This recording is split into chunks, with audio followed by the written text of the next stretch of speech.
Hello friends, कैसे हो सब लोग। आई होप सब लोग अच्छे होंगे, बेहतर होंगे, स्वस्थ होंगे। Welcome to affairs cloud learn to lead. स्वागत है आपका affairs cloud learn to lead में। मैं हूं आशु और आज हम डिस्कस करेंगे 26 अगस्त 2021 के बहुत ही इंपॉर्टेंट करंट अफेयर। तो बेस्ट इमेजेस आप आज की देख रहे हो, लेकिन आज हम बहुत ही इंपॉर्टेंट करंट अफेयर्स डिस्कस करने वाले हैं, तो वीडियो को बिल्कुल लास्ट तक देखना है। और आप हमारी एप्लीकेशन को डाउनलोड कर सकते हो, उसका लिंक आपको डिस्क्रिप्शन बॉक्स में मिल जाएगा। लेकिन साथ ही साथ आपने एक काम और करना है कि आपने अपनी ईमेल आईडी के थ्रू लॉगिन कर लेना है और उसके बाद क्रैक करंट अफेयर्स के ऊपर क्लिक करके आप 1 साल या फिर 2 साल की सब्सक्रिप्शन बाय कर सकते हैं। दोनों सब्सक्रिप्शन का प्राइस बहुत ही कम है। एक बार आप देखेंगे मेरे कहने से प्राइस, तो आप खुद सरप्राइज हो जाएंगे कि इतने कम प्राइस पे हम आपको ये प्रोवाइड कर रहे हैं।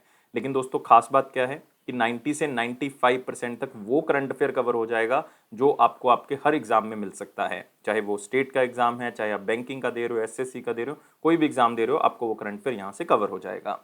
क्योंकि आपका करंट अफेयर बहुत ही अच्छे तरीके से कवर करवाया जाएगा। डेली करंट अफेयर्स होंगे। डेली में 3 तरह के सेक्शंस होंगे। डिटेल करंट अफेयर होगा, क्वेश्चन एंड आंसर फॉर्मेट होगा, क्विज होगा जो कि आप हमारी एप्लीकेशन के ऊपर डेली अटेम्प्ट कर सकते हो। वीकली करंट अफेयर होगा जिसमें आपको 3 चीजें मिलेंगी, detail current affair, question and answer format और क्विज होगा जो कि आप हर हफ्ते हमारी एप्लीकेशन के ऊपर अटेम्प्ट करोगे। मंथली सेक्शन भी होगा, 4 तरह के सेक्शंस, मतलब 4 तरह की पीडीएफ्स होंगी। डिटेल करंट अफेयर होगा, question and answer format, best 100 current affairs होंगे वो भी क्वेश्चन एंड आंसर फॉर्मेट में, और पॉकेट पीडीएफ भी आपको मिलेगी। मतलब आप जो है वो जल्दी जल्दी में करंट अफेयर्स को रिवाइज कर सकते हो। 2-3 लाइन में आपको ये करंट अफेयर मिल जाएगा। और आपकी प्रेपरेशन को और अच्छा करने के लिए हम आपको दे रहे हैं टॉपिक वाइज करंट अफेयर। 20 बहुत ही इंपॉर्टेंट टॉपिक्स को हम कवर कर रहे हैं जो कि हर एग्जाम के लिए इंपॉर्टेंट है। मतलब एक टॉपिक से रिलेटेड जितनी भी न्यूज़ होंगी वो आपको एक ही पीडीएफ के अंदर मिल जाएगी। बहुत ही अच्छे से आप इसका यूज़ कर सकते हो। अगर आप बैंकिंग के स्टूडेंट हैं तो आपको 3 चीजें मिलेंगी, डिटेल और क्वेश्चन एंड आंसर फॉर्मेट में करंट अफेयर केवल बैंकिंग और इकोनॉमी के, और एक होगा क्विज, वो भी बैंकिंग एंड इकोनॉमी का होगा, लेकिन वो आप मंथली हमारी एप्लीकेशन के ऊपर अटेम्प्ट करोगे। और जितना भी पास्ट करंट अफेयर है, अगर वो आप एक ही पीडीएफ से रिवाइज करना चाहते हो तो आप एग्जाम पीडीएफ का यूज कर सकते हो। और डिटेल में बजट और इकोनॉमिक सर्वे तो आपको मिल ही जाएगा, लेकिन साथ ही साथ आपको दोस्तों क्वेश्चन एंड आंसर भी बताए जाएंगे यहाँ पे, जो कि बजट और इकोनॉमिक सर्वे से एग्जामिनर बना सकता है।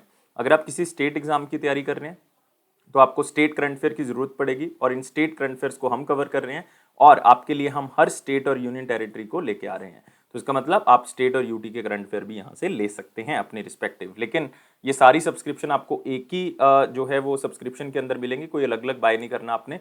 सिर्फ एप्लीकेशन को डाउनलोड कर लें, डिस्क्रिप्शन बॉक्स लिंक से लॉग इन कर लें ईमेल आईडी के थ्रू, और क्रैक करंट अफेयर्स के ऊपर क्लिक करके आप 1 साल या फिर 2 साल की सब्सक्रिप्शन बाय कर सकते हैं। दोनों का प्राइस बहुत ही कम है।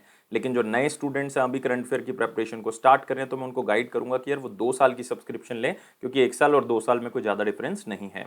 10% एक्स्ट्रा डिस्काउंट आपको मिल ही जाएगा अगर आप ASH10 कोड का क्या करोगे, यूज़ करोगे। अगर आपकी कोई क्वेरी है, इस ईमेल आईडी पे या इस नंबर पे हमें क्या कर सकते हैं, आप संपर्क कर सकते हैं। तो स्टार्ट करते हैं 26 अगस्त 2021 का करंट अफेयर। लेकिन उससे पहले मैं सारे स्टूडेंट्स से रिक्वेस्ट करूंगा कि वो वीडियो को लाइक ज़रूर कर दें यार, शेयर ज़रूर कर दें, चैनल को सब्सक्राइब ज़रूर कर दें, ताकि ऑफिशियल नोटिफिकेशंस आपको मिलती रहें। और टेलीग्राम चैनल को भी ज्वाइन कर लें, वहाँ पे ऑफिशियल चीज़ें आपको पता लगती रहेंगी कि कब कौन सा करंट अफेयर आ रहा है। और मोस्ट इंपॉर्टेंट करंट अफेयर के साथ शुरुआत करते हैं। पहला क्वेश्चन है कि साहित्य अकेडमी अवार्ड 2020 जो है वो उड़िया लैंग्वेज में किसने जीता। देखो यार, इसमें सिंपल सी बात है कि ये 20 वैसे तो ये 24 लैंग्वेज में दिया जाता है इंक्लूडिंग इंग्लिश, लेकिन मार्च के महीने में, मार्च 2021 में ये ऑलरेडी 20 लैंग्वेज में दिया जा चुका है। तो 4 लैंग्वेजेस इसका मतलब अभी भी पेंडिंग पड़ी हुई थी। वो कौन कौन सी हैं? वो है उड़िया, वो है मलयालम, वो है हमारे पास नेपाली, और एक हमारे पास है राजस्थानी। तो अभी जो अनाउंस किएंगे वो उड़िया और मलयालम के लिए किया गया है, नेपाली और राजस्थान के लिए अभी नहीं किया गया है। तो किसको उड़िया लैंग्वेज के लिए अवार्ड मिला है, याद रखना है, वो लेडी हैं यशोधरा मिश्रा। तो इनको ये अवार्ड दिया गया है उड़िया लैंग्वेज के अंदर। लेकिन मलयालम लैंग्वेज के अंदर ये अवार्ड किसको मिला है, ये भी आपने याद रखना है, वो मिला है ओमचेरी NN पिल्लाई को। देखो यहाँ पे एक NN पिल्लाई है, एक ओमचेरी NN पिल्लाई है, दोनों पर्सन अलग अलग हैं, इसलिए कंफ्यूज नहीं होना इसमें। तो ओमचेरी आपने याद रखना है, NN पिल्लाई जो पीछे आपको याद रहेगा ही। तो आप देख सकते हो NN पिल्लाई, ओमचेरी NN पिल्लाई और यशोधरा मिश्रा, जो कि उड़िया लैंग्वेज में जो है वो इन्होंने अपना अवार्ड जीता। इन्होंने मलयालम लैंग्वेज के अंदर ये अवार्ड जीता। 2020 का ये अवार्ड उनको मिला है। यशोधरा मिश्रा जी को यह अवार्ड मिला, उन्होंने एक बुक लिखी थी जिसका नाम है समुंदर कुल घर या समुंदर कुल घरा। तो किसी भी तरह से इसको याद रखें, लेकिन नॉवल का नाम अपने याद रखना है, स्पेशली उड़ीसा के स्टूडेंट तो याद रखेंगे रखेंगे। और ओमचेरी NN पिल्लाई ने एक मेमोयर लिखा था जिसमें उन्होंने काफ़ी चीज़ें लिखी हैं। इसके ऊपर एक मूवी भी बन चुकी है, और इसका नाम क्या है, अम्समिकम। तो याद रखना है अक्समिकम, अक्समिकम, तो याद रखोगे अक्समिकम, ओम चेरियुते और मकुरी पुकल। शायद मेरी प्रोनाउंसिएशन गलत हो सकती है, मलयालम वाले थोड़ा सा ज़्यादा अच्छे से इसको बोल सकते हैं और शायद नॉर्थ इंडिया के स्टूडेंट को भी बोलने में दिक्कत आएगी। तो इसमें याद क्या रखना है, ये पहला वर्ड अक्समिकम, तो ये आपने याद रख लेना है अक्समिकम। ओम चेरियुते, ये पूरा नाम भी अगर नहीं याद रहता तो सिर्फ पहला वर्ड याद कर ले। इनको ये मिला है मलयालम लिटरेचर के अंदर।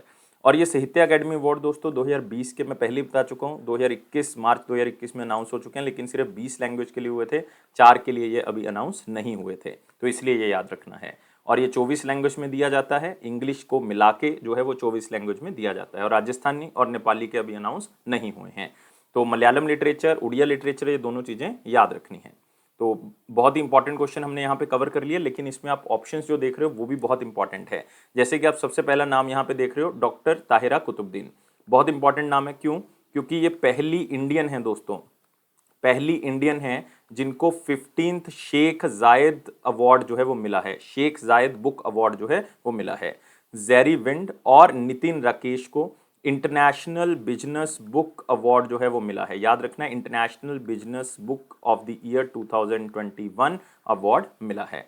ऐसे ही आप अगर यहाँ पे भी ऑप्शन देखोगे तो आपको मिलेगा वेलेरिया लुइसेली, इनको रिसेंटली जो इंटरनेशनल अवार्ड मिला है, international Dublin literary award, international Dublin literary award 2021 का, और इन्होंने एक नॉवल लिखी थी जिसका नाम था lost children archive.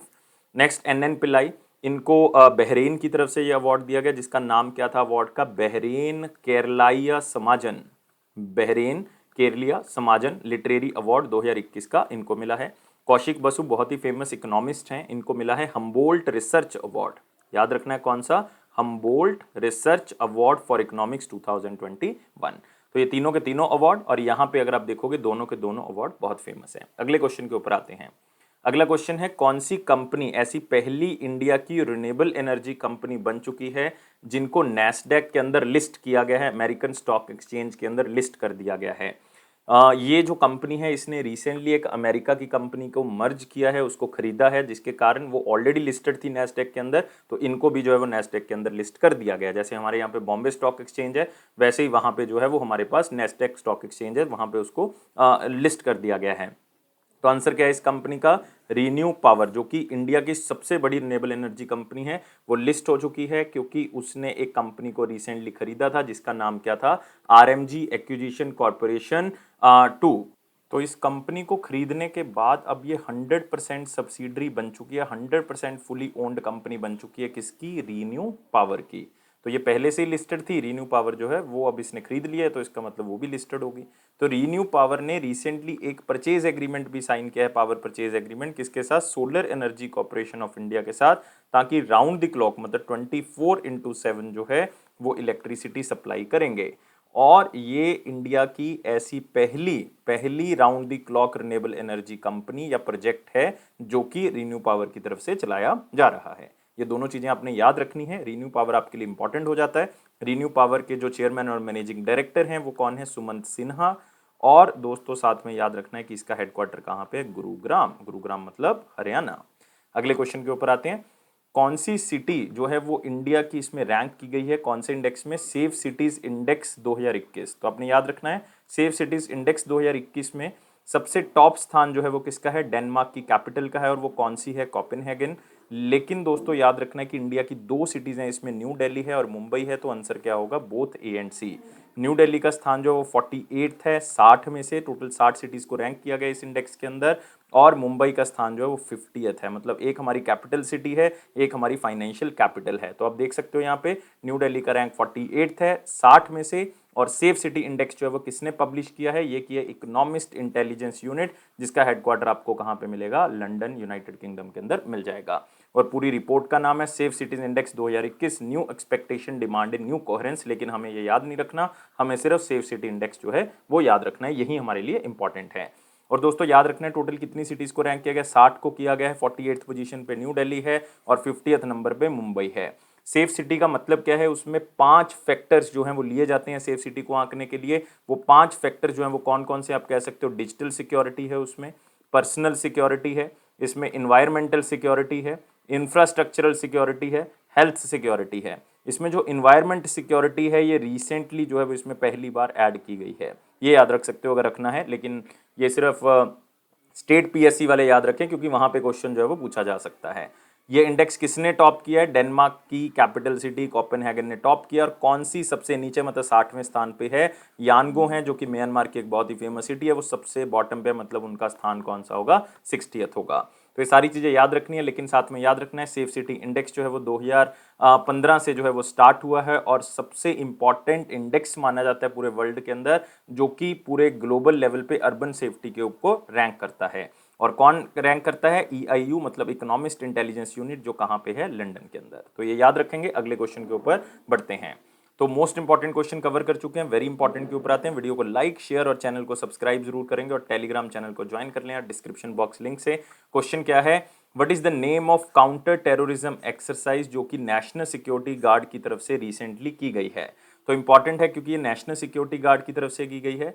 Counter terrorism exercise है, मतलब टेररिज्म को रोकने के लिए इसको किया गया, प्रैक्टिस किया गया है। और इस एक्सरसाइज का नाम क्या है? गांधीव या गंदीव भी कह सकते हैं आप। मतलब आप कह सकते हो कि जो हमारे पास अर्जुन थे उनकी जो बो थी उसका जो नाम था वो क्या था? गांधीव था। तो ये 22 अगस्त से लेकर 28 अगस्त तक चलेगी, मतलब 28 अगस्त को ये खत्म हो जाएगी एक्सरसाइज। और दोस्तों कौन कौन से एरिया में ये की गई है? 4 एरिया में की गई है। नेशनल कैपिटल रीजन के अंदर, यूपी के अंदर इसको किया गया, मध्य प्रदेश के अंदर और गुजरात के अंदर। तो इन स्टेट्स में इसकी प्रैक्टिस जो है वो की गई है। तो आप देख सकते हो नेशनल सिक्योरिटी गार्ड की तरफ से कमांडोज की ट्रेनिंग की गई है और ये अर्जुन की बो का नाम है महाभारत के अंदर गांधीव। और आपने याद रखना है कि ये काउंटर टेररिज्म स्किल्स तो इंप्रूव करेगी करेगी, साथ में स्टेट एडमिनिस्ट्रेशन, क्योंकि 4 आप देख रहे हो जगह पे हुई हैं, पुलिस में आपस में कोऑर्डिनेशन बनाएगी, एंटी टेररिस्ट स्क्वाड जो है वो पैदा होंगी और साथ ही लोगों में भी अवेयरनेस जो है वो इससे क्रिएट होगी। तो आप कह सकते हो कि इसका मेन ऑब्जेक्टिव है कि नेशनल सिक्योरिटी गार्ड जो हैं वो किस तरह से टेररिस्ट अटैक को रोक सकते हैं, किसी हाईजैक को रोक सकते हैं, किसी एयरक्राफ्ट को अगर हॉस्टेज जो सिचुएशन में आ गए उसको रोकना है तो वो रोक सकते हैं। तो उस तरह की प्रैक्टिस जो है वो इसमें की जाती है। और इसमें सबसे इंपॉर्टेंट जो वर्ड है वो क्या है? NSG, national security guard. 1986 में जो है वो इसको बनाया गया था। मतलब आप कह सकते हो सबसे इंपॉर्टेंट एलीट ऑर्गेनाइजेशन है किसकी? मिनिस्ट्री ऑफ होम अफेयर्स की। और इसका हेडक्वार्टर जो है वो न्यू दिल्ली है और इसके डायरेक्टर जनरल MA गणपति हैं, MA गणपति। अगले क्वेश्चन के ऊपर आते हैं।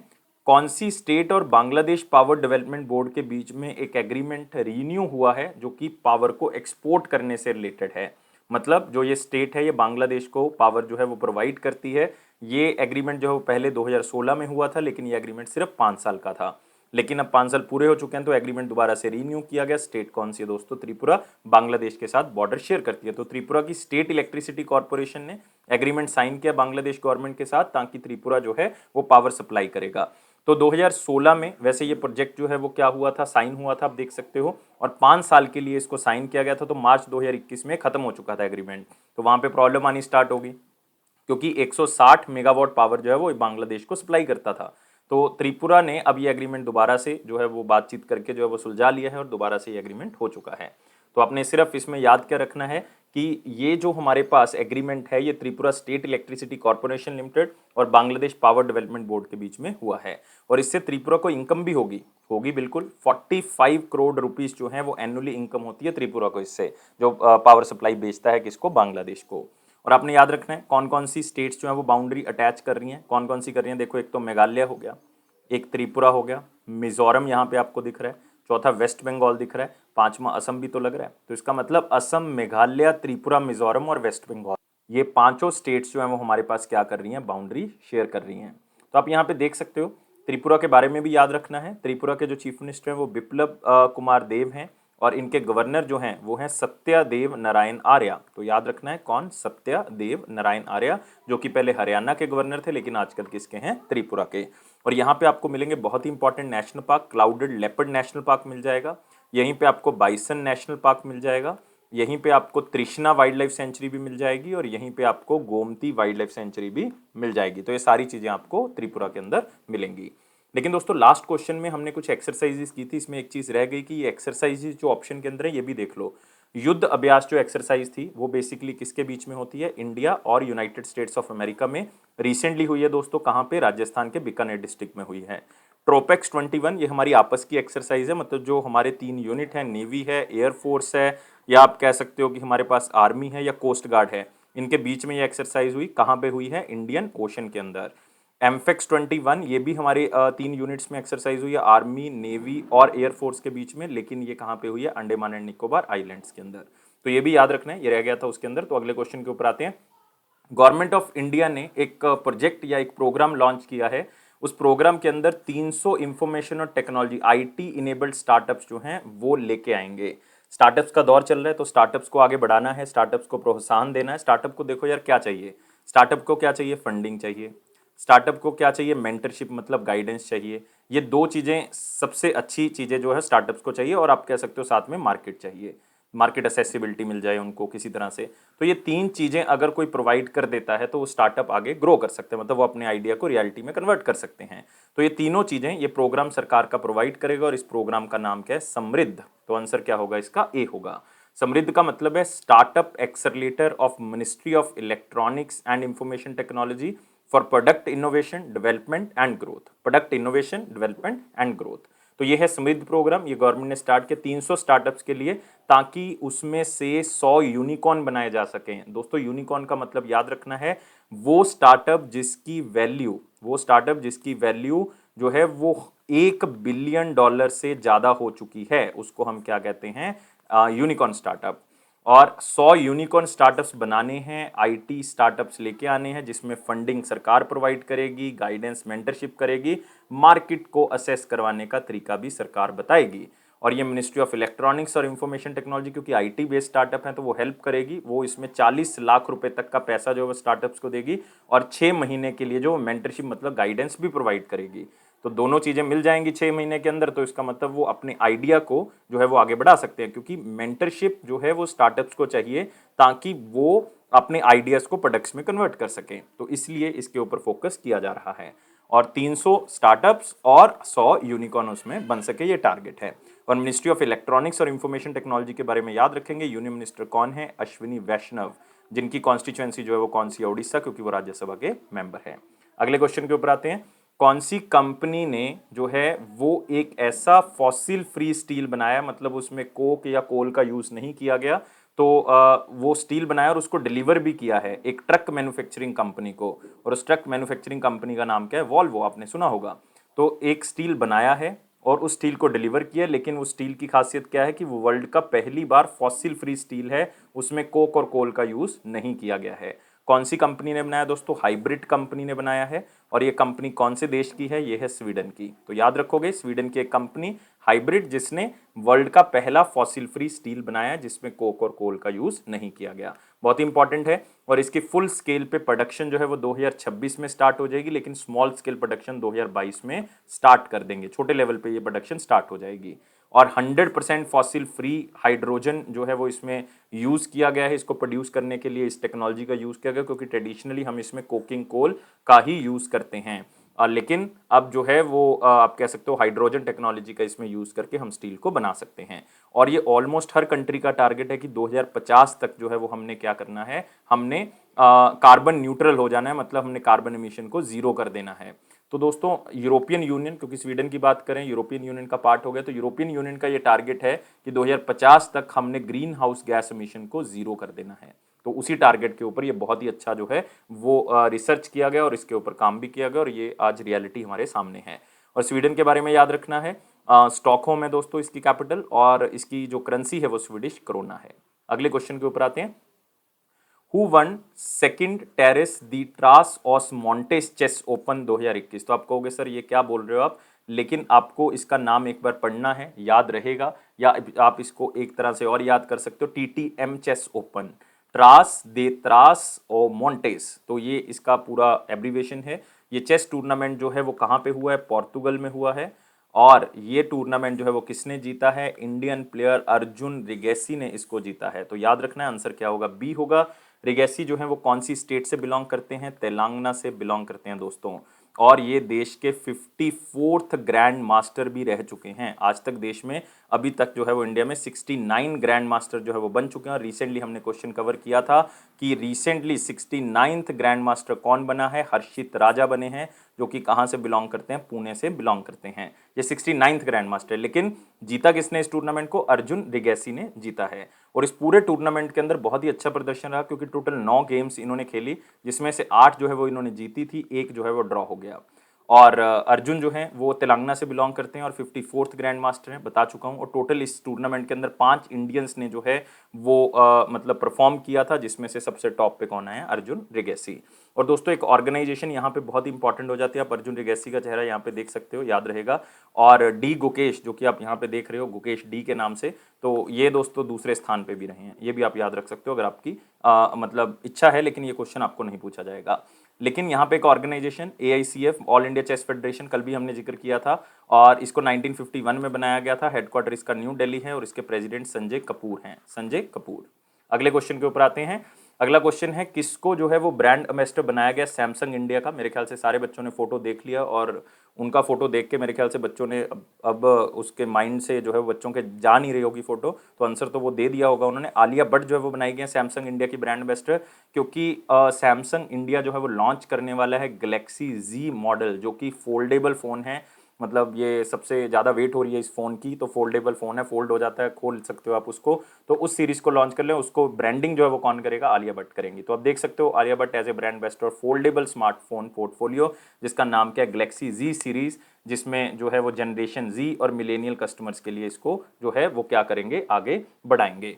ओके, अब क्या होगा कि गैलेक्सी Z को सैमसंग जो है वो 10 सितंबर को लॉन्च करने वाला है, फोल्डेबल फ़ोन को लॉन्च करने वाला है। बहुत सी जो यूथ हैं इसके पीछे है, जिसके कारण जो है वो 10 सितंबर को इसको लॉन्च किया जाएगा।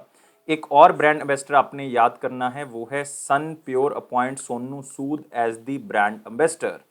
जो सन प्योर है उन्होंने सोनू सूद को एज ए ब्रांड एम्बेसडर जो है वो बनाया है। ब्रांड एम्बेसडर जब बना लिया है तो इसका मतलब क्या होगा कि अब वो सन प्योर, जो कि एक एडिबल ऑयल कंपनी है, उसके जो अलग अलग प्रोडक्ट्स होंगे उसको क्या करेंगे? ये कैंपेनिंग करेंगे। तो सिंपल है, दोनों याद रखने आपने।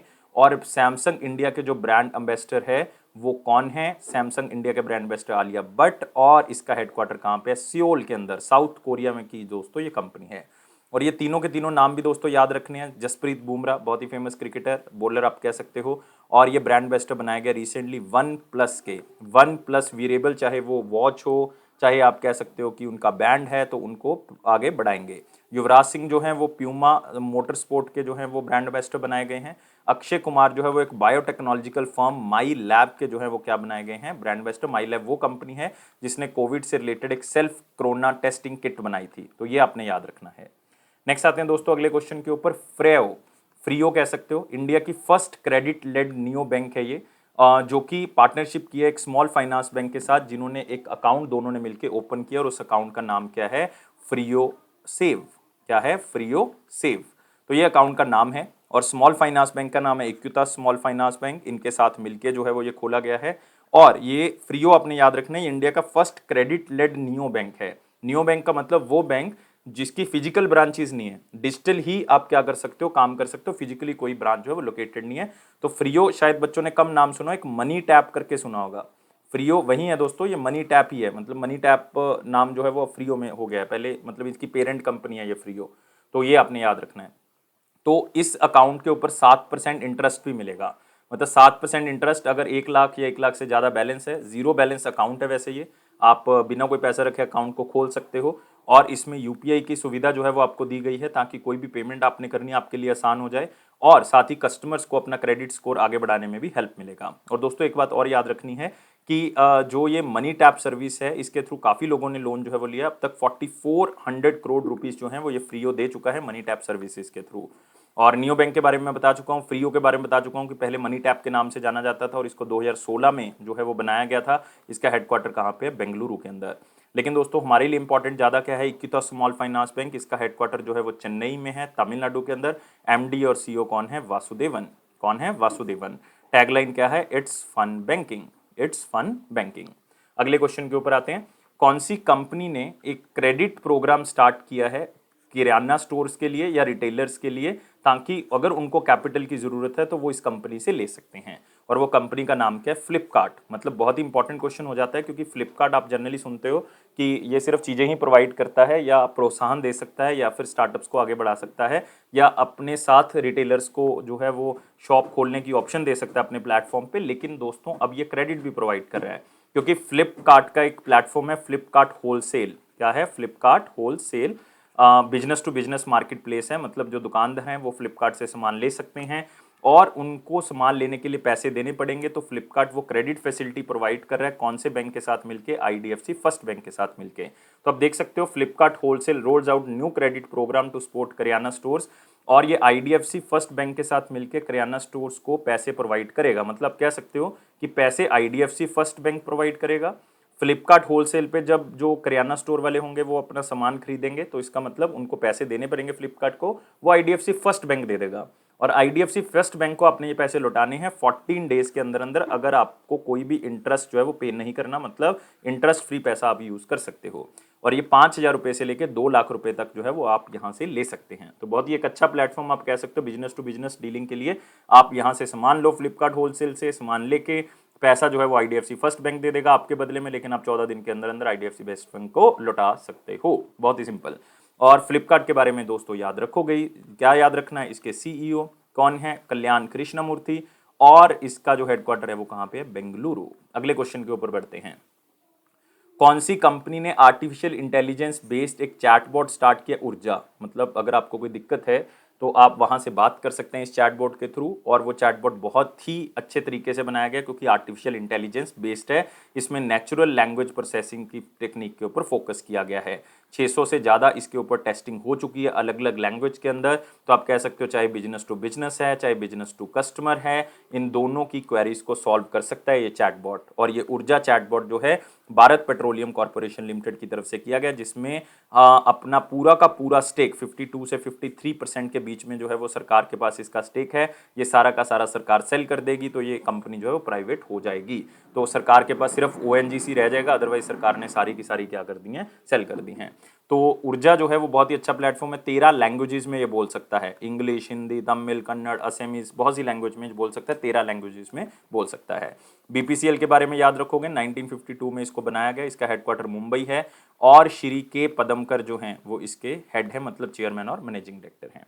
अगले क्वेश्चन के ऊपर आते हैं। कौन सी स्टेट ने एमओयू साइन किया? 37 माइक्रो फाइनेंस लेंडर्स से ज्वाइंट इंप्लीमेंटेशन करेंगे एक प्रोग्राम की 2021 रिलीफ स्कीम। बहुत ही अच्छी ये स्कीम थी। ये रिसेंटली जून 2021 में स्टार्ट की गई थी। इसके अंदर क्या है, ध्यान से समझो इसको, कि जैसे आपने किसी से लोन ले लिया, वो कोई माइक्रो फाइनेंस इंस्टीट्यूशन है, आपने लोन ले लिया और वो लोन जब आपने ले लिया वहां से तो आप पैसे वापस नहीं कर पाए। अब तो पैसे वापस नहीं कर पाओगे, इसका मतलब आपके लिए तो खतरा हो गया। पैसे वापस नहीं कर पाए, इंटरेस्ट बढ़ता जा रहा है। तो सरकार क्या कहती है, स्टेट गवर्नमेंट, कि जो ये पैसे हैं माइक्रो फाइनेंस इंस्टीट्यूशन के, इसको वापस करने में हम आपकी क्या कर देंगे? हेल्प कर देंगे। हम आपको 25,000 रुपये तक दे देंगे, या अगर 25,000 से कम आपका लोन है तो हम वो वापस कर देंगे। लेकिन आप जो है वो कोई भी चिंता मत करो, क्योंकि कोविड के कारण हमें भी पता है कि आपके पास पैसे नहीं है। यही है दोस्तों रिलीफ स्कीम, आपको रिलीफ देने के लिए। तो आंसर क्या है? ये स्टेट कौन सी? असम है। तो आंसर क्या होगा? डी होगा। तो आप देख सकते हो यहाँ पे असम गवर्नमेंट ने माइक्रो फाइनेंस इंस्टीट्यूशन के साथ टाई अप किया कि यार मिलके जो है वो रिलीफ स्कीम स्टार्ट करते हैं, थोड़ा सा लोगों को रियायत जो है वो देते हैं। और इस स्कीम का नाम था, मतलब किसके साथ टाई अप हुआ है? Assam micro finance incentive and relief scheme 2021 micro finance institution के साथ ये टाई अप हुआ है। इसके अंदर जो माइक्रो फाइनेंस बोरोअर्स हैं उनको एक टाइम का इंसेंटिव दिया जाएगा 25,000 रुपये, या फिर जितना उनका बैलेंस पड़ा हुआ है 25,000 से अगर कम है तो वो जो है वो पैसा सरकार जो है वो क्या करेगी? प्रोवाइड करेगी। और इसमें खास ध्यान रखा गया किसको? वोमेन बोरोअर्स के ऊपर। याद रखना है जो औरतों ने पैसा लिया हुआ है, और 20 लाख, याद रखना है 20 लाख पुअर वोमेन जो गरीब हैं उन्होंने पैसा लिया हो, उनका पैसा सरकार क्या करेगी? वापस कर देगी। तो सरकार की तरफ से एक रियायत है। और ऐसे 14 लाख माइक्रो फाइनेंस बोरोअर्स हैं जून 2021 तक। अगर आप देखोगे 20 लाख जो हैं वो औरतें हैं जो पैसा जिन्होंने लिया हुआ है, तो उनका पैसा सरकार देगी, जिसके लिए सरकार 7200 करोड़ रुपीस खर्चेगी। तो ये है असम। असम और असम के चीफ मिनिस्टर आपको पता है हिमंत बिस्वा जी, और साथ ही साथ गवर्नर जगदीश मुखी। और दोस्तों याद रखना है यहाँ पे आपको मिलेंगे 7 नेशनल पार्क। कौन कौन से? रिसेंटली डिक्लेयर किया गया दहिंग पटकाई नेशनल पार्क, यहाँ पे आपको मिल जाएगा रायमोना नेशनल पार्क, बहुत ही इंपॉर्टेंट है। 7वां नेशनल पार्क और 6ठा नेशनल पार्क ये बने हैं अभी। और एक आपने याद रखना है यहाँ पे काजीरंगा, मानस याद रखोगे, औरांग नेशनल पार्क याद रखोगे, नामेरी याद रखोगे, दिब्रू सैखोवा याद रखोगे। तो ये सारे के सारे असम में हैं। अगले क्वेश्चन पे आते हैं, कौन सी कंट्री ने सक्सेसफुली टेस्टिंग की है फतह या फतेह 1 की, जो कि एक guided multi launch rocket system है जिसमें रॉकेट्स को दागा जाता है, वो एक सिस्टम है। ये पाकिस्तान ने दोस्तों रिसेंटली क्या किया है, इसका टेस्ट किया है। ये दूसरा टेस्ट है इस मल्टी लॉन्च रॉकेट सिस्टम का। इसका पहला टेस्ट जनवरी 2021 में हो चुका है। तो याद रखना है, पाकिस्तान ने फतेह 1 इंडिजीनियसली डेवलप रॉकेट सिस्टम का टेस्ट किया। इसकी रेंज दोस्तों 140 किलोमीटर तक है और ये कन्वेंशनल वॉरहेड्स को कैरी कर सकता है, मतलब न्यूक्लियर वॉरहेड्स को क्या कर सकता है, कैरी कर सकता है। और दोस्तों इसकी रेंज जो है वो 150 किलोमीटर तक भी लेके जा सकते हैं, एक्सटेंडेड रेंज है इसकी। और पाकिस्तान की वैसे भी और मिसाइल्स भी बहुत फेमस है, जैसे कि गजनवी, याद रखोगे। गजनवी जो है न्यूक्लियर मिसाइल है, लेकिन ये सरफेस टू सरफेस मिसाइल है और इसकी रेंज कितनी है, 290 किलोमीटर तक की है। ऐसी एक इनकी और है बाबर, वो भी याद रखोगे। ये भी दोस्तों short range surface to surface missile है, इसकी रेंज जो है वो 450 किलोमीटर तक है। और इनकी सबसे अच्छी जो मिसाइल है वो है शाहीन 3, शाहीन कोई भी कह लो, शाहीन 1 2 3, लेकिन 3 की बात करें क्योंकि रिसेंटली इसकी टेस्टिंग हुई है। न्यूक्लियर कैपेबल फिर से सरफेस टू सरफेस मिसाइल है, लेकिन इसकी रेंज 2750 मतलब 2750 किलोमीटर है। तो ये पाकिस्तान की तीनों, गजनवी, बाबर, शाहीन और अभी हमने एक कर लिया कौन सा, मल्टी लॉन्च रॉकेट सिस्टम, वो भी पाकिस्तान का है। तो याद रखोगे। अगले क्वेश्चन के ऊपर बढ़ेंगे। आरबीआई ने संदीप बख्शी जी को रीअपॉइंट कर लिया है, आईसीआईसी का सीईओ ऑलरेडी हैं, रीअपॉइंट कर दिया दोस्तों, रीअपॉइंट कर दिया। तो इनका टाइम पीरियड जो है वो अक्टूबर में खत्म होना था, तो अक्टूबर 2021 से लेके अक्टूबर 2023 तक जो है वो इनका टाइम पीरियड बढ़ा दिया है, 2 साल का टाइम पीरियड बढ़ा दिया है। इनको एमडी और सीईओ बनाया गया था दोस्तों कौन से ईयर में, 2018 में, क्योंकि चंदा कोचर जी ने रिजाइन कर दिया था और उसके बाद से ये क्या है, एमडी और सीईओ हैं आईसीआईसी बैंक के। आईसीआईसी बैंक के बारे में याद रखोगे, आईसीआईसी का जो हेडक्वार्टर है वो दोस्तों मुंबई में है और इसको इनकॉर्पोरेट किया गया था 1994 और इसकी टैगलाइन है, हम है ना ख्याल आपका, हम है ना ख्याल आपका। अगला क्वेश्चन है, फिर से पिक्चर से करोगे। फॉर्मर इंडियन फुटबॉलर ओ चंद्रशेखरन पास्ट अवे, ओ चंद्रशेखरन का देहांत हो गया है। आपको याद रखना है, बहुत ही फेमस फुटबॉलर हैं, एक्सीलेंट डिफेंडर रहे हैं, डिफेंडर रहे हैं टीम के अंदर। और इनका 86 मतलब 86 साल की उम्र में इनका क्या हो गया, देहांत हो गया। कौन सी स्टेट से बिलोंग करते हैं दोस्तों, केरला, केरला में जन्म हुआ, केरला में देहांत हुआ। और इन्होंने रोम ओलंपिक्स के अंदर 1916 में इंडिया की जो फुटबॉल टीम थी उसके अंदर ये भी थे। और इनकी कैप्टेंसी के अंदर, ये कैप्टन भी रहे हैं या फुटबॉल टीम के, इनकी कैप्टेंसी के अंदर इंडियन टीम ने गोल्ड मेडल भी जीता है दोस्तों। कौन सी गेम के अंदर, जकार्ता एशियन गेम्स के अंदर, जकार्ता एशियन गेम्स के अंदर इन्होंने गोल्ड मेडल भी जीता है इनकी कैप्टेंसी के अंदर। और ये इंडियन फुटबॉल टीम के मेंबर भी रहे हैं, उस टीम के जिन्होंने सिल्वर मेडल जीता था, सिल्वर मेडल जीता था मलेशिया के अंदर 1959 में और 1964 में। कौन से कप के अंदर, मेर्दका कप, मेर्दका कप। और ये संतोष ट्रॉफी में भी खेल चुके हैं, महाराष्ट्र टीम को रिप्रेजेंट कर चुके हैं। संतोष ट्रॉफी बहुत इंपॉर्टेंट है, एक इंटर स्टेट टूर्नामेंट है, जैसे कि रणजी है वैसे ही फुटबॉल के अंदर क्या है हमारे पास, संतोष ट्रॉफी। तो 2 क्वेश्चन भी एक कवर हो गए, संतोष ट्रॉफी किससे रिलेटेड है, फुटबॉल से, और एक याद रखोगे मेर्दका कप भी किससे रिलेटेड है, मेर्दका कप जो है वो रिलेटेड है हमारे पास फुटबॉल से। और 3 चीजें, ओ चंद्रशेखरन फुटबॉलर और कौन सी स्टेट, केरला। अगले क्वेश्चन के ऊपर आते हैं जो कि इंपॉर्टेंट क्वेश्चन सेक्शन। वीडियो को लाइक, शेयर और चैनल को सब्सक्राइब कर दें और साथ ही साथ दोस्तों आपने टेलीग्राम ग्रुप को भी ज्वाइन कर लेना है, डिस्क्रिप्शन बॉक्स में इसका लिंक गिवन है।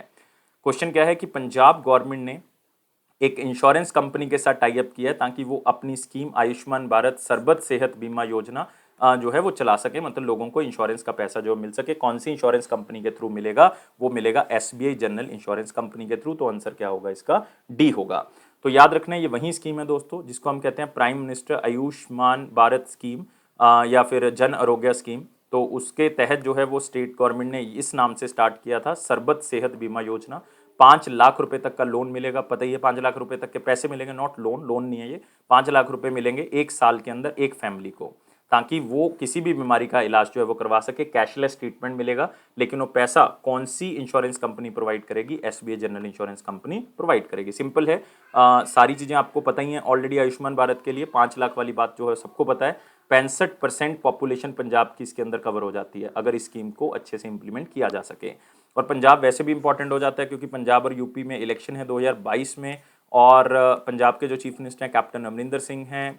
इनका आप कह सकते हो राजनीतिक उथल पुथल जो है चल रहा है। कल भी बगावत कर दी काफ़ी मिनिस्टर्स ने कि हमें ये चेहरा नहीं चाहिए एज ए चीफ मिनिस्टर, हमें नवजोत सिंह सिद्धू चाहिए।